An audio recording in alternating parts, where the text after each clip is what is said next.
Hey there, and welcome back to the Presidio Perspective. So glad you could join us today. My name is Dustin TenBroeck. And I'm Luke Jacobson. We've got a real busy show for you today with nothing left to spare, right? That we do, Luke, as always. As always, we'll see about keeping on schedule today. Hopefully be with you for about 30 minutes here. So yeah, looking at the rundown Sierra has up, we're going to talk a little bit about the Oscar nominations coming out. Some snubbing going on out there, I hear. Also, we're in the first 100 days of the new Biden administration. Do a little review of what's gone on in the first 50 and what we might expect in the next 50 and how that might affect you and your portfolios. There's been a lot of talk and a lot of questions we've been getting from clients about bonds, fixed income, in other words, and why are we investing in it and what's the risk, and everyone's telling us to get out. And so we want to talk about that a little bit today. And then finish on this new bull market that is seemingly to continue with reopening and a lot of wind at our back. So is that about it? Yeah, that's about it. So Oscar nominations, right? What? I think the one that blew me away was somehow the Weeknd, who participated in the Super Bowl this year, was somehow snubbed from the Grammy nominations. Yeah, this shows me, right? Yeah. So how is that possible? How does that happen with the Weeknd not getting into any sort of Grammy scenario yet? Does the Super Bowl? I guess that just talks about pop culture in general, right? Yeah, I guess so. And I think about the Oscars coming up, and 2020 was not a year of the movie, really. I mean, it's like, how many movies did you go out and watch last year? And so when I think of the Oscars coming up, what I get excited about is AMC announcing that they're reopening 40 locations here in California. And me and my family, Luke, are big movie buffs. And so, when I'm looking at the theaters reopening and going back to the movies, is what gets me excited here as we're entering Oscar season. Oh, yeah. My kids, I have two girls, 7 and 11, and they've been to a movie theater once in a year. Do you want to wave hi? I hear they're watching. We might have Gemma on the TV watching today. But yeah, they're very excited to get back into something that is normal. Yeah. Right? My daughter went back to school this week, and we can only imagine. I don't know what they would watch. It doesn't seem like they've been preparing a whole lot of movies, or at least releasing new ones. That's the other thing I was thinking. So I was looking at the Oscar nominations list and, looking at the best pictures. I think I saw one of them. Judas and the Black Messiah. It was a good movie. It was well done. Great acting. It was awesome. Heard a story that I hadn't heard before. I don't think I caught the others, but yeah, I'm that's our guilty pleasure. Have you been to that Sinopolis theater with your girls? I've been once, and I tried not to go back because of the $15 popcorn that is, I think 10,000 calories and whatnot. You get the $20 seats, you get the $20 cheeseburger, the $6 Coca-Cola, and the $15 zebra popcorn. It's not a cheap date. But it's like my kids, if I take them to a normal theater now, they're just like, why would you ever go here, Dad? How come these seats don't kick back? Where's the button? Where's the waiter? I don't understand. Why can't I put my feet up? My kids do that at home now with the waiter button. I don't really understand that. Yeah. So I'm really excited to see here in San Diego. So AMC has announced that they're opening 40 locations in California as we move into the red tier. And so that kind of dovetails into our theme of reopening. And I know myself personally, we can't wait to get back into the theaters as being something that we do occasionally on the weekends. And I don't think I'm alone on that. I think we've been talking about a lot of this pent up demand and what's going to happen when our economies reopen. So here in California, moving from the purple to the red tier, my middle schoolers going back to school for the first time in a year. So you see this reopening, you see the vaccine rollout. So far, so good on that. Haven't had any major stumbling blocks. And so when you look 2, 3, 4 months out, Yeah, we might not have any movies to watch. You make a good point. The theaters, the production studios haven't been too busy, so they're advertising the movies that are coming out in November or December of this year. But I don't know. Maybe we watch some old reruns or whatnot. But yeah, I'm definitely looking forward to it. So that's what I think of when I look at Oscar seasons. And speaking of snubs, what I'm really going to be watching for is later this year. I think it's in September. Is the Emmys. And the Emmy season we're in, it ends in May 31st, and so I've heard rumors that Best New Co-Host Podcaster Luke Jacobson is getting snubbed again this year at the podcast, and I just thanks, Sierra. That was good. All right, that's my cue. Moving right along, let's talk about Biden in the first 100 days. So we've got 50 of the first 100, I think it is, something like that. That's in the books. We've had a major stimulus bill passed, $1.9 trillion. $1,400 checks going out to Americans, and so it's one of the largest stimulus, if not the largest stimulus package passed, right, in an already growing and robust economy, with a focus on families, individuals with children, and then focusing in even deeper on income. So higher income you have, seems like you're going to get less stimulus. More children you have, the more stimulus you're going to have, and that's going to provide a really strong environment for movie theaters, theme parks, you name it, just any sort of parks around that idea where people get out and have fun where they haven't been able to do it for the last year or so, right? Yeah, I was read an article, Deutsche Bank, from Deutsche Bank last week, and they were quoting, talking about this stimulus, and already what shocked me is to find out that over the last year, the savings rate for U.S. households is 20%. There's an estimated $1.6 trillion in accumulated surplus savings in U.S. household bank accounts. And throughout my entire career, I could recall just momentary periods of time where the savings rate had reached all-time highs of, I believe, around 5%. So when I saw 20%, 1.6 trillion in surplus savings, and that's, mind you, before the stimulus check goes out, it just shows you how much cash is out there and how strong that U.S. consumer is emerging from this pandemic. And look, there's been massive action taken at all levels, right? Businesses and government with PPP loans and stimulus to try to make sure that as people lost their jobs and had to be ushered indoors, well, whether they had to, but had to be ushered indoors, right, and not work, that the U.S. consumer, which drives the stock market, which drives the global economy, has emerged really strong. Seemingly. And so when we talk about reopening and going back to movie theaters and theme parks, you figure there's a whole lot of ammunition that suggests that that's probably going to be the case. Yeah, I think we're going to have it's kind of a pig in the python, right? You're going to have so much demand all at once, and the supply is not ready for that. Whether that's theme parks in California or across the U.S., even say individuals who want to do March Madness, right? How many people wish they could attend March Madness all in Indiana this year, by the way? Oh, okay. Like the amount of demand is just off the charts. And so you're going to go through an adjustment period. I think policymakers have been talking about how this demand is so intense that it's going to create a lot of metrics to become transitory, which really starts to think about as we open up and have these first 100 days in Biden's campaign and you're thinking about your portfolio or thinking about positioning, you have to think about your focal point on, should we just think about what's going to happen for the next 3 months, or how is this excessive demand curve going to move through our environment over the next 180 to 360 days? Well, I could remember my Econ 101 class, so let me see here. We've just said that there's a robust consumer, that it has a lot of pent-up demand. So when demand's high, and you just said that there's not a lot of supply, so the supply is low, what does that mean? Well, it's raising prices. Prices go up, right? Right. And we've talked about that now for a while. Anyone who has had the ability to go out to dinner or have any sort of entertainment, you might see somewhere buried in there seems to be higher prices, and we should expect that in the near term. The amount of clients, friends, colleagues that I know that are in the housing market buying, I would not want to be buying a house right now. Not to suggest that you shouldn't be buying a house right now, but just going through that process. You're just talking about the 30 bids over asking. There's no supply, so we see that happening in real estate.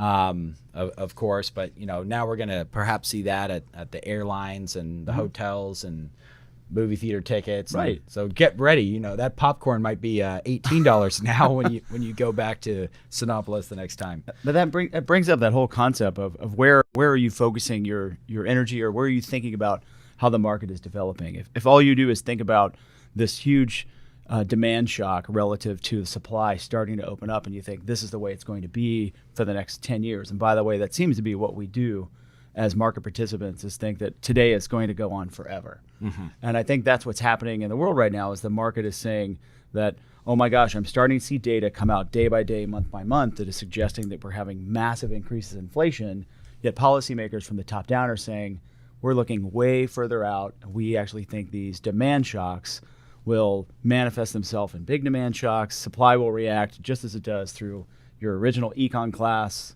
however many years that was ago, 30, 40 years ago. No, stop it. Yeah. But effectively, high prices cure high prices. And I think it's important to remember to change your focal point from just maybe 3 months out to 18 months out, and how different it changes the environment. Yeah, absolutely. And so, I know we're going to talk about it later here in the show about, how when you see higher prices on the things that you're going to buy or invest in, how do you start to contemplate your cash positions, and what are investors going to demand on that? Mm-hmm. So just finishing up on Biden's 100 days. So the first 50 days is really marked by, a mass distribution of the vaccine. Right. Mm-hmm. And so now we're seeing, those younger than 65. And so really opening up, I know a lot of those that are in my peer group have started to be vaccinated. So we're seeing that roll out, and then the stimulus bill. So what's next for the next 50 days? And so the administration, Biden, has come out, I think yesterday, right, on St. Patrick's Day, and reminded us. So one similarity that he has to his predecessor, right? There's two things that Biden and Trump absolutely 100% agree on, and that is that they are going to fulfill seemingly their campaign promises. Mm-hmm. And so let's not forget that that seems to be the case so far. And one of Biden's campaign promises is going to be an increase in taxation. So something that, we're looking at right now is, I think, once the stimulus bill is passed, what's next on the agenda for this administration is a massive infrastructure spending bill with a hope of creating jobs. And so that's going to cost a lot of money. I hear, could be upwards of $4 trillion infrastructure bill spending. They're going to have to come up with some way to pay for at least some of that. It's interesting. You only have to pay for some. That's all we figure out. So, they've earmarked in his plan at least $1 trillion tax revenue increase to help support some of that spending. Mm-hmm. And as many of you know, that's going to affect certainly households that have $400,000 or more of income, and specifically targeting capital gains. So if investors who've made a lot of money in real estate and in equities, have held positions, cryptocurrencies, wherever, and have held those positions and have unrealized capital gains, this is time for you to not sit back on the sidelines and start to formulate a plan, because we see the writing on the wall. They're telling us what's going to happen. Our taxes are going to go higher. Your capital gains rates are going to go higher. So make sure that you have a plan, that you know where your income threshold lies. And for many people sitting on the sidelines, Luke, I mean, say you're sitting on a $100,000 unrealized gain.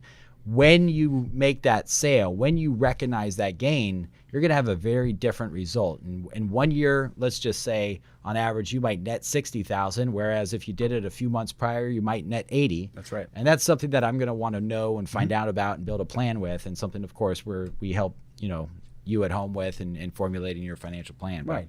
People seem to focus on net returns, but net of fees, but the net of taxes is actually much more substantial. Absolutely. So final note on that too with Biden is we did get some relief on the tax extension deadline. So it's just important to note as we're here in tax season that you have an extra month. I think it's May 17th. Yeah, May 17th is the new tax deadline. So we've got an extra month to make your tax payments. I believe you still have to make your estimated tax payments on April 15th. So these are estimated tax payments for this year, but your 2020 taxes aren't due. You do not need to file that return until May 17th. The extension deadline is the same. So if you file an extension deadline, of course, those that do that have until October 15th. That's still the same. And also California has come out and said that they are going to match their filing deadlines with the IRS.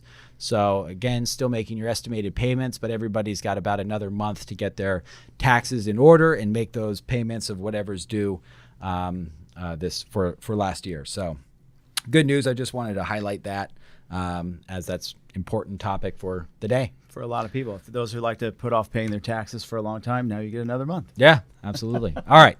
So moving right along, Luke, I've been getting questions from our clients, and I'm sure you have as well, that say, listen, I'm reading a lot. Everybody in the news is saying that, get out of bonds.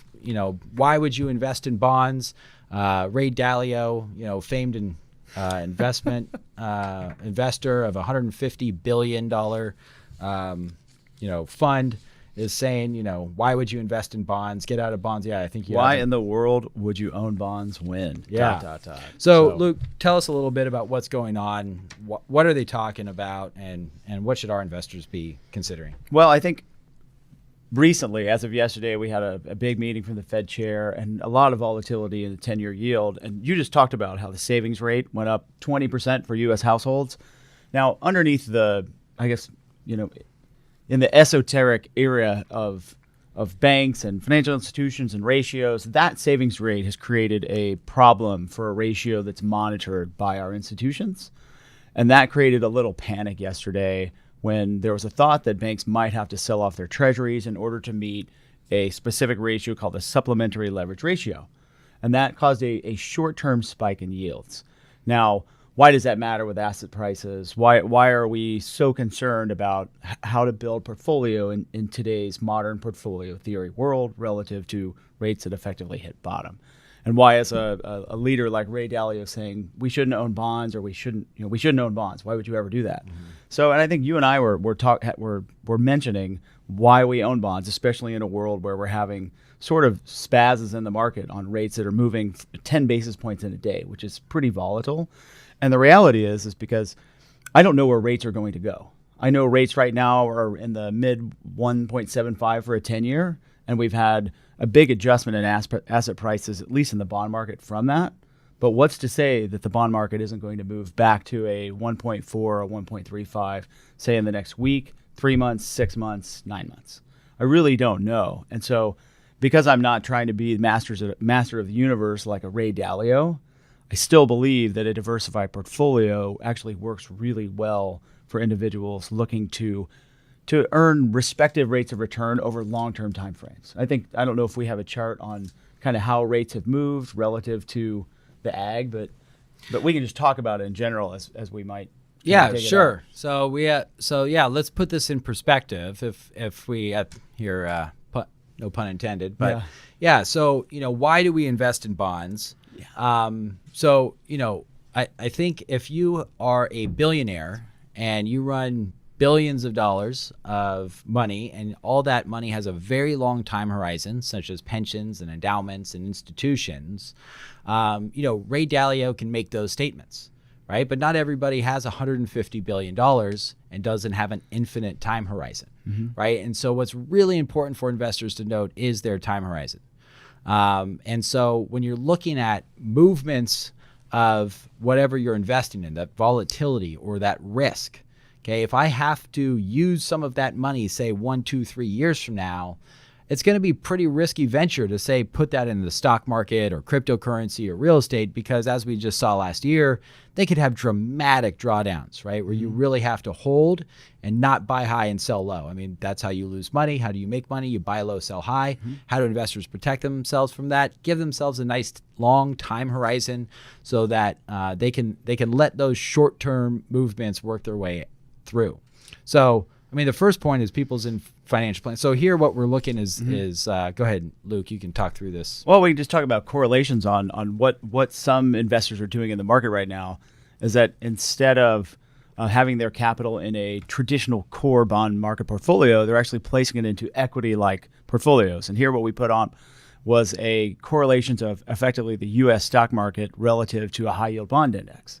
So this is a decision that you and I went through, did our research on, and said instead of reaching for yield within our bond portfolio, let's continue to keep it as ballast in the portfolio because over time we have unexpected market conditions where that ballast has proven to be very, very helpful.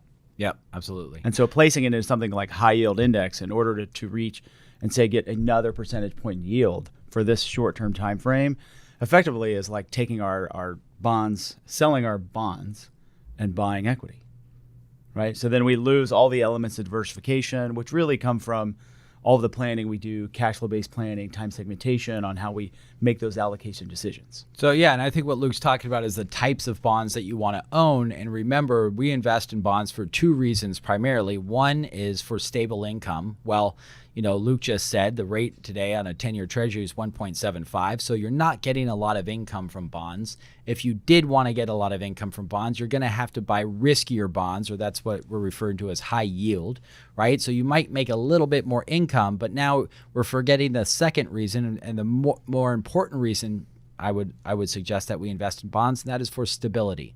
And so what Luke is showing is that high yield bonds, riskier bonds, are more correlated to stock market investments. And so as you invest in riskier bonds to try to make a higher yield, you are now losing that safety that those bonds are providing to your portfolio. So you know what we want to do is make sure, and if Sierra, if you could bring up the other chart where we look at the 10-year interest rate, okay, in blue, and if you could blow that up, that'd be great. So the line on the bottom there is the 10-year Treasury interest rate, and we've seen it's been quite volatile.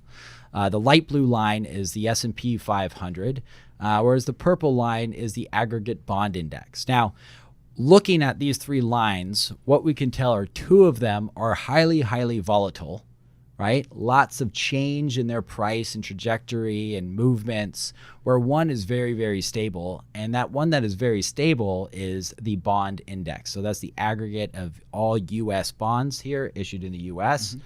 So you can just look at that as, you know, so this is over the last 2 years, mind you, mm-hmm. right? And so when we look at this, you can see bonds, as we've quoted on the show before, last year did quite well, right? Interest rates went down.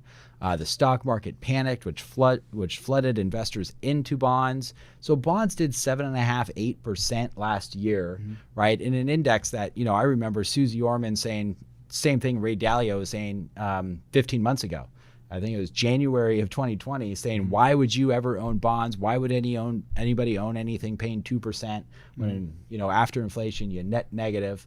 And then 2 months later, the stock market goes down by 35%. And we see, well, that's why, right? So for Ray and Susie out there, you know, this is why we invest in bonds. And look, there's a little bend in that curve here. So you can see at the bottom line, rates have really gone up over the last 2-3 months.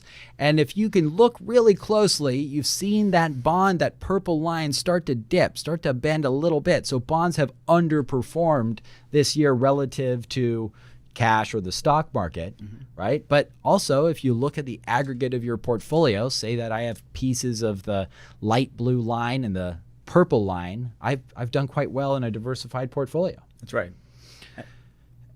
Well, and so the changes in fixed income that we're seeing, it really starts to highlight the value of properly diversifying your portfolio, thinking about it in terms of time segmentation that we do here at Presidio, and properly allocating risk. Right. So thinking about the reason that I can accept risk in longer dated securities, those longer dated securities would be names like technology stocks or maybe smaller cap stocks. The reason that I can take risks in those particular securities is because I've done the work on my financial planning that I know that capital can be put at risk for that longer dated time frame. Absolutely. And so, you know, why would you invest in bonds? Well, you know, if I have 10 15, 20 years before I need this money, you'd be hard pressed to argue that bonds are going to be the best place for you to make money, right?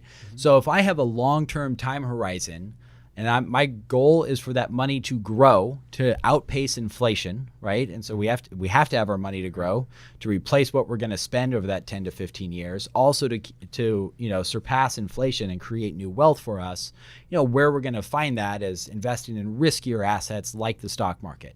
But if I have a long enough time horizon, I'm going to be able to weather that storm and achieve much higher rates of return than investing in bonds. And you briefly touched on it, but oddly, one of the more riskier asset classes right now is cash, right? So having cash and saying, I'm just not going to be invested in the market. My decision is that I'm smarter than the market. I'm just not going to participate. I think it's a bad place to be, whether it's equity markets or fixed income markets. Now you're making a bet against inflation. And pretty much we know that CPI has been around 2% for the last number of years. It averages that, I believe, over the last 30 to 50 years. Which basically means that now instead of being invested in the equity markets or fixed income, you're invested in a large hedge fund known as the U.S. Treasury market, and they're charging you a fee rate of 2% each year. Now, you don't notice that because your capital is the same, but your purchasing power is changing minus 2% every single year. And so it seems like an easy decision to compare that against nothing. Yeah, but when you compare that against a fee rate of 2%, that doesn't sound very appealing. And as we were preparing this segment of the show, at last minute, I wanted to throw this up there because one of the things that I also see out there still, and I'm going to make sure to talk about this a lot on this show because I still see it so often, are these horrible investments called target date retirement funds. Now, that's my opinion. But target date retirement funds are basically forced to be in everybody's 401k plan after some legislation coming out of the last recession.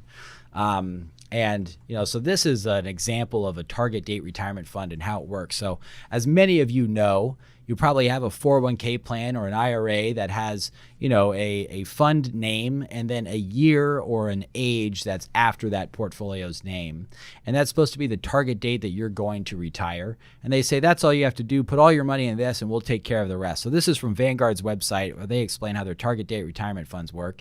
If we want to make that just a little larger, Sierra, what I'm noticing here is as we go through the investing life cycle, basically as you age, which is a horrible way to decide the allocation of your portfolio, you're going to see more and more of these blue portions of your portfolio come in, and those are bonds. So if you have target date retirement funds, what you have is a portfolio that is going to systematically sell stocks and buy bonds each and every year for the rest of your life. And that to me does not make any sense whatsoever. It's important to have a diversified portfolio. Investors should have enough fixed income to meet their short-term income liabilities and to produce the stability of the portfolio that's going to be in line with their risk tolerance. But this notion that as time goes by or as you age, that the money somehow changes, that you don't need growth on your money, that you are no longer worried about inflation, and you're going to invest in an asset class that does not have a good chance of making money, does not have a good chance of outpacing inflation, and each and every year time goes by and your portfolio, at least in everything we're looking at today, gets worse and worse and worse. This brings up a thought I had where I spoke to a client and I said, he was thinking about target date funds, and I was explaining to him that effectively it's a protocol way of investing. And I said, if you invested in a target date fund and your neighbor, the same age, invest in that same target date fund, you would have the exact same portfolio. And I asked him, are you like your neighbor at all?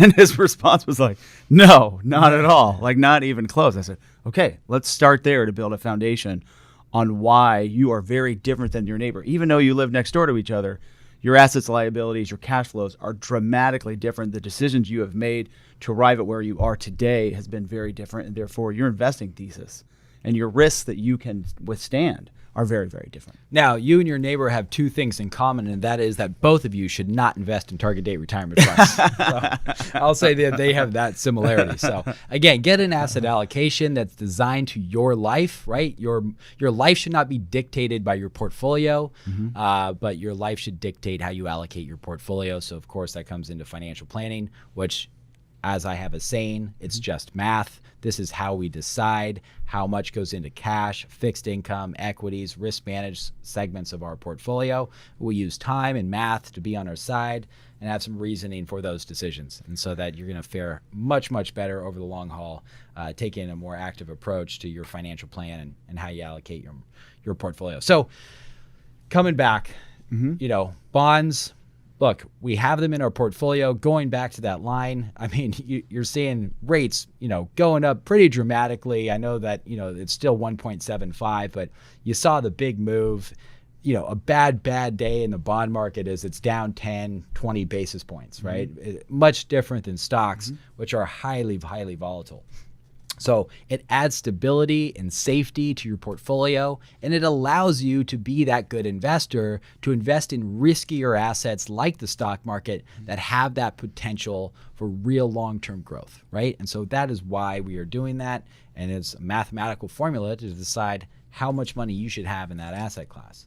And a lot of people look at all this, they read the headlines and the news, and so we're already nervous of the stock market whenever it reaches all-time highs. As Luke and I have talked about, that shouldn't be a concern. That's what a bull market looks like. You should be reaching new all-time highs.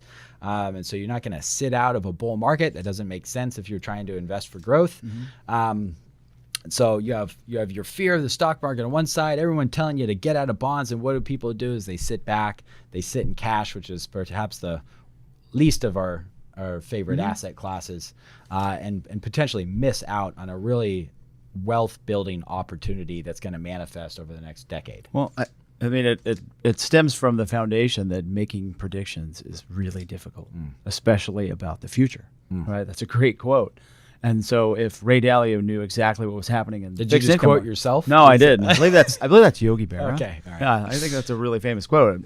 And the point is that if we knew exactly what the next 12 months would do, then maybe we would move 100% into equities and eliminate the bond market. But the reality is that work and hundreds of years of capital market activity has proven over time that a diversified approach does provide long-term benefits in capital creation. So on the Presidio perspective, we love to put things in perspective for you. So we found this great movie clip from 22 years ago. And I was alive enough to remember that, living in Silicon Valley at the time. So Sierra, can we show this news clip from... Street isn't concerned. It has never made a profit, not a dime. In fact, it lost $125 million last year. The company says it's investing for the future. Skeptics say it would have to sell every book being sold in the world today to justify its stock price. I think my generation grew up with Sears. Is worth 20% more than Sears is worth in market capitalization. How do you view that phenomenon that on today is worth more than Sears? Investors are focused on the future. It has growth potential that Sears doesn't. A couple of geeks who sketched out some software could destroy Sears Roebuck. Could you imagine? Of technology and the microprocessor. We've never seen anything like it.